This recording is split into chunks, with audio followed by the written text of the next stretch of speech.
ഒരു മാമ്പഴത്തിന് ചരിത്രം സൃഷ്ടിക്കാൻ സാധിക്കുമോ? ഇത് രാജമുഖി ബവോലി. ലോധി പീരീഡിൽ പഞ്ചാബ് ഗവർണറായിരുന്ന ദൗലത്ത് ഖാൻ ഖ്വാജ മുഹമ്മദിൻ്റെ ഓർമ്മയ്ക്ക് വേണ്ടി നിർമ്മിച്ച പടിക്കിണർ.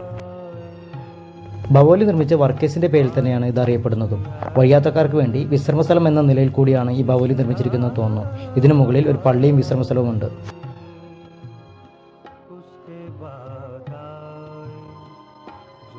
12 പില്ലറുകളാണ് ഈ ശവകുടീരത്തിനുള്ളത്.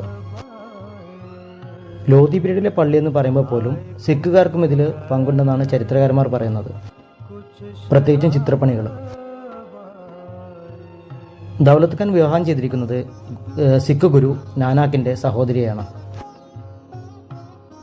ലോധി രാജാക്കന്മാരെ ഭയപ്പെട്ട ദൗലത്ത് ഖാൻ ഡൽഹി പിടിച്ചടക്കാൻ വേണ്ടിയിട്ട് ബാബറിനെ ക്ഷണിച്ചു എന്നും അതിനുവേണ്ടി തേനിൽ മാമ്പയം നിറച്ച സമ്മാനം അയച്ചു നൽകിയെന്നുമാണ് ബാബർനാമയിൽ പറയുന്നത്. മെഹ്റോളി ആർക്കിയോളജി പാർക്കിലാണ്